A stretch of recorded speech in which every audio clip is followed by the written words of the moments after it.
ملک کی ترقی کے لیے، جمہوریت کے لیے، قانون کی بالادستی کو ہر ایک نے اپنا رول پلے کرنا ہوگا۔ میں پارٹی کے سارے قائدین کو بھی کہوں گا کہ وہ بھی رول پلے کرے، لیکن ایک ہیلنگ ٹچ کی اس ملک میں اس وقت ضرورت ہے۔ انشاءاللہ تعالیٰ امید ہے کہ یہ ہیلنگ ٹچ اگر آئے گا تو ملک ترقی کی طرف جائے گا۔ دیکھیں، پہلے پارٹی پہ الزام لگایا گیا کہ فارن فنڈنگ کی ہے، تو پارٹی کو آپ نے ڈسٹرب کیا، پھر آپ نے پارٹی سے نشان لے لیا، پھر آپ نے پارٹی کے جو لوگ الیکشن لڑ رہے تھے اس کو الیکشن لڑنے نہیں دیا، پھر جب سیٹیں آئیں تو آپ نے ان کا مینڈیٹ چوری کیا، اس کے بعد 77 سیٹیں آپ نے ریزرو لے لی، اس کے بعد 3 سیٹیں آپ نے ریکاؤنٹنگ میں لے لی، اس کے بعد ریفرنسز فائل کرا کہ وہ سیٹیں چلی گئی، اب 39 پارلیمنٹیرین ڈسکوالیفیکیشن کے رسک پر ہے۔ یہ سب ملا کے تو 120 سیٹیں ہو جائیں گی کہ آپ 120 سیٹیں مینڈیٹ کے علاوہ آپ لینا چاہ رہے ہیں۔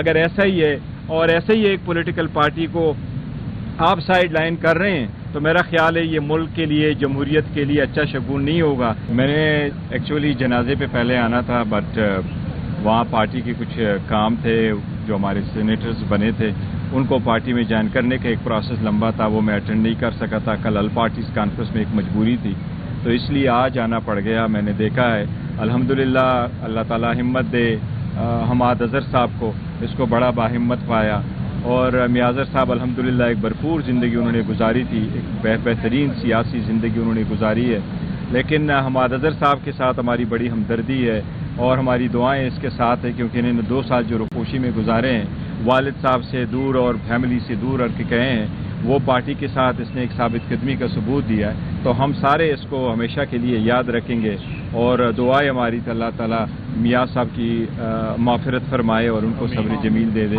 باقی بہت ساری چیزیں حماد اظہر صاحب سے الگ میں بھی ڈسکس کی ہے، انشاءاللہ تعالیٰ حماد اظہر صاحب ثابت قدم ہی رہیں گے ہمارے ساتھ انشاءاللہ تعالیٰ اس کے ساتھ۔ دوسری بات یہ کہ پارٹی کے حلقے سے میں یہ کہوں گا کہ آج کل آپ لوگوں نے دیکھا ہے جس طریقے سے سزائیں آ رہی ہیں، اور سزائیں ان لوگوں کو مل رہی ہیں جو لوگ سیاست میں انتشار کے یا تشدد کے یا وائلنس کے علمبردار نہیں ہے، وہ نہیں چاہتے کہ یہ سیاست میں ہو۔ میں سمجھتا ہوں جو سیاسی مسائل ہے اس وقت، ان لوگوں کی سزاؤں سے، ان کو ڈسکوالیفائی کرنے سے یہ مسائل حل نہیں ہوں گے۔ لوگوں کو اپنے ایگو کو گیو اپ کرنا پڑے گا، یہ سختیاں ختم کرنا ہوگی، یہ جو سیاسی تناؤ ہے اور سیاسی ڈویژن ہے اس کو ختم کرنا ہوگا۔ ملک کی ترقی کے لیے، جمہوریت کے لیے، قانون کی بالادستی کو ہر ایک نے اپنا رول پلے کرنا ہوگا۔ میں پارٹی کے سارے قائدین کو بھی کہوں گا کہ وہ بھی رول پلے کرے، لیکن ایک ہیلنگ ٹچ کی اس ملک میں اس وقت ضرورت ہے۔ انشاءاللہ تعالیٰ امید ہے کہ یہ ہیلنگ ٹچ اگر آئے گا تو ملک ترقی کی طرف جائے گا۔ دیکھیں، پہلے پارٹی پہ الزام لگایا گیا کہ فارن فنڈنگ کی ہے، تو پارٹی کو آپ نے ڈسٹرب کیا، پھر آپ نے پارٹی سے نشان لے لیا، پھر آپ نے پارٹی کے جو لوگ الیکشن لڑ رہے تھے اس کو الیکشن لڑنے نہیں دیا، پھر جب سیٹیں آئیں تو آپ نے ان کا مینڈیٹ چوری کیا، اس کے بعد 77 سیٹیں آپ نے ریزرو لے لی، اس کے بعد 3 سیٹیں آپ نے ریکاؤنٹنگ میں لے لی، اس کے بعد ریفرنسز فائل کرا کہ وہ سیٹیں چلی گئی، اب 39 پارلیمنٹیرین ڈسکوالیفیکیشن کے رسک پر ہے۔ یہ سب ملا کے تو 120 سیٹیں ہو جائیں گی کہ آپ 120 سیٹیں مینڈیٹ کے علاوہ آپ لینا چاہ رہے ہیں۔ اگر ایسا ہی ہے اور ایسے ہی ایک پولیٹیکل پارٹی کو آپ سائڈ لائن کر رہے ہیں تو میرا خیال ہے یہ ملک کے لیے، جمہوریت کے لیے اچھا شگون نہیں ہوگا۔ اس سے تو بہتر ہے کہ پھر باقی جو لوگ رہ جائیں وہ استعفا ہی دے دے، گھر بیٹھے وقت کا انتظار کرے، لیکن حالات بدلتے ہیں۔ ملک کے لیے اور جمہوریت کے لیے ایک اچھا شگون نہیں ہے۔ سب کو ہوش کے ناؤن لینا ہوگا کہ ان چیزوں سے ملک کا نقصان ہو جائے گا، جمہوریت کا نقصان ہو جائے گا۔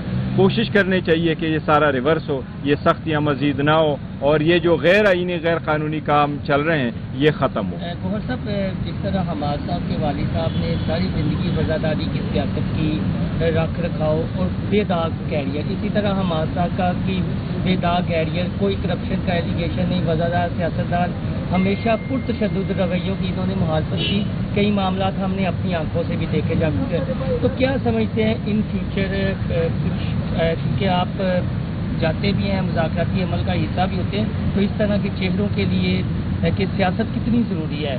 دیکھیں، یہ بڑا انفارچونیٹلی آپ کی بات تھی کہ مذاکرات تو آگے نہیں بڑھ سکے، لیکن پاکستان تحریک انصاف کا ایک چیز میں بڑا واضح کر دوں، پاکستان تحریک انصاف سیاست میں تشدد پہ ہرگز یقین نہیں کرتی۔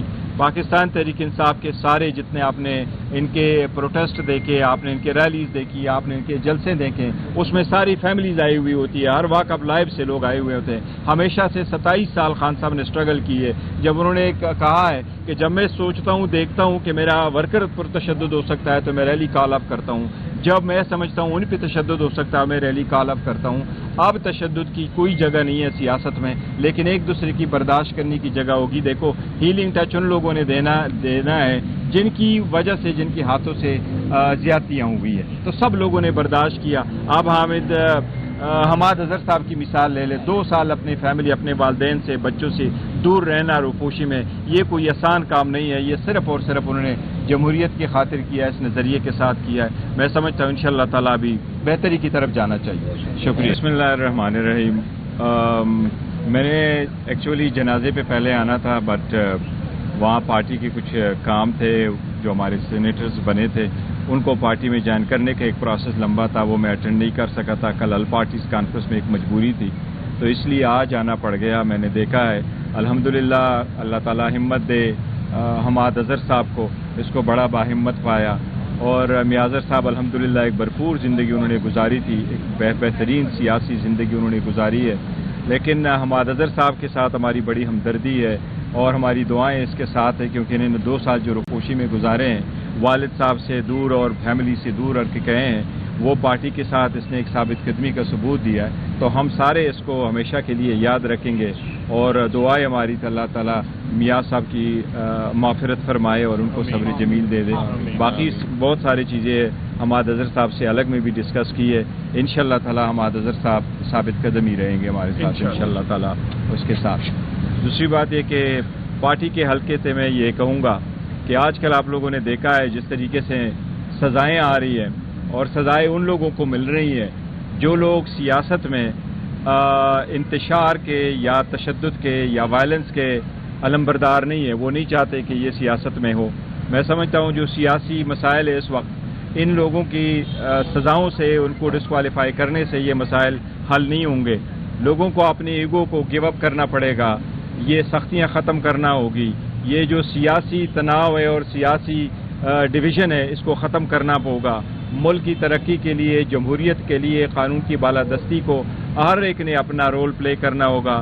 میں پارٹی کے سارے قائدین کو بھی کہوں گا کہ وہ بھی رول پلے کرے، لیکن ایک ہیلنگ ٹچ کی اس ملک میں اس وقت ضرورت ہے۔ انشاءاللہ تعالیٰ امید ہے کہ یہ ہیلنگ ٹچ اگر آئے گا تو ملک ترقی کی طرف جائے گا۔ دیکھیں، پہلے پارٹی پہ الزام لگایا گیا کہ فارن فنڈنگ کی ہے، تو پارٹی کو آپ نے ڈسٹرب کیا، پھر آپ نے پارٹی سے نشان لے لیا، پھر آپ نے پارٹی کے جو لوگ الیکشن لڑ رہے تھے اس کو الیکشن لڑنے نہیں دیا، پھر جب سیٹیں آئیں تو آپ نے ان کا مینڈیٹ چوری کیا، اس کے بعد 77 سیٹیں آپ نے ریزرو لے لی، اس کے بعد 3 سیٹیں آپ نے ریکاؤنٹنگ میں لے لی، اس کے بعد ریفرنسز فائل کرا کہ وہ سیٹیں چلی گئی۔ اب 39 پارلیمنٹیرین ڈسکوالیفیکیشن کے رسک پر ہے، یہ سب ملا کے تو 120 سیٹیں ہو جائیں گی کہ آپ 120 سیٹیں مینڈیٹ کے علاوہ آپ لینا چاہ رہے ہیں۔ اگر ایسا ہی ہے اور ایسے ہی ایک پولیٹیکل پارٹی کو آپ سائڈ لائن کر رہے ہیں تو میرا خیال ہے یہ ملک کے لیے، جمہوریت کے لیے اچھا شگون نہیں ہوگا۔ اس سے تو بہتر ہے کہ پھر باقی جو لوگ رہ جائیں وہ استعفا ہی دے دے، گھر بیٹھے وقت کا انتظار کرے۔ لیکن حالات بدلتے ہیں، ملک کے لیے اور جمہوریت کے لیے ایک اچھا شگون نہیں ہے۔ سب کو ہوش کے ناؤن لینا ہوگا کہ ان چیزوں سے ملک کا نقصان ہو جائے گا، جمہوریت کا نقصان ہو جائے گا۔ کوشش کرنی چاہیے کہ یہ سارا ریورس ہو، یہ سختیاں مزید نہ ہو، اور یہ جو غیر آئینی غیر قانونی کام چل رہے ہیں یہ ختم ہو۔ گوہر صاحب، جس طرح حماد صاحب کے والد صاحب نے ساری زندگی وفاداری کی سیاست کی، رکھ رکھاؤ اور بے داغ کیریئر، اسی طرح حماد صاحب کا کہ بے داغ کیریئر، کوئی کرپشن کا ایلیگیشن نہیں، وفادار سیاستدان، ہمیشہ پرتشدد رویوں کی انہوں نے مخالفت کی، کئی معاملات ہم نے اپنی آنکھوں سے بھی دیکھے جا چکے ہیں۔ تو کیا سمجھتے ہیں ان فیوچر کچھ، کیونکہ آپ جاتے بھی ہیں، مذاکراتی عمل کا حصہ بھی ہوتے ہیں، تو اس طرح کے چہروں کے لیے کہ سیاست کتنی ضروری ہے؟ دیکھیں، یہ بڑا انفارچونیٹلی آپ کی بات تھی کہ مذاکرات تو آگے نہیں بڑھ سکے، لیکن پاکستان تحریک انصاف کا ایک چیز میں بڑا واضح کر دوں، پاکستان تحریک انصاف سیاست میں تشدد پہ ہرگز یقین نہیں کرتی۔ پاکستان تحریک انصاف کے سارے جتنے آپ نے ان کے پروٹیسٹ دیکھے، آپ نے ان کے ریلیز دیکھی، آپ نے ان کے جلسے دیکھے، اس میں ساری فیملیز آئی ہوئی ہوتی ہے، ہر واقع آف لائف سے لوگ آئے ہوئے ہوتے ہیں. ہمیشہ سے 27 سال خان صاحب نے اسٹرگل کی ہے. جب انہوں نے کہا ہے کہ جب میں سوچتا ہوں، دیکھتا ہوں کہ میرا ورکر پر تشدد ہو سکتا ہے تو میں ریلی کال اپ کرتا ہوں، جب میں سمجھتا ہوں ان پہ تشدد ہو سکتا ہے میں ریلی کال اپ کرتا ہوں. اب تشدد کی کوئی جگہ نہیں ہے سیاست میں، لیکن ایک دوسرے کی برداشت کرنے کی جگہ ہوگی. دیکھو ہیلنگ ٹچ ان لوگوں نے دینا ہے جن کی وجہ سے، جن کے ہاتھوں سے زیادتیاں ہوئی ہے، تو سب لوگوں نے برداشت کیا. اب حماد اظہر صاحب کی مثال لے لے، 2 سال اپنی فیملی، اپنے والدین سے، بچوں سے دور رہنا روپوشی میں، یہ کوئی آسان کام نہیں ہے. یہ صرف اور صرف انہوں نے جمہوریت کی خاطر کیا ہے، اس نظریے کے ساتھ کیا ہے. میں سمجھتا ہوں انشاءاللہ تعالیٰ ابھی بہتری کی طرف جانا چاہیے. شکریہ.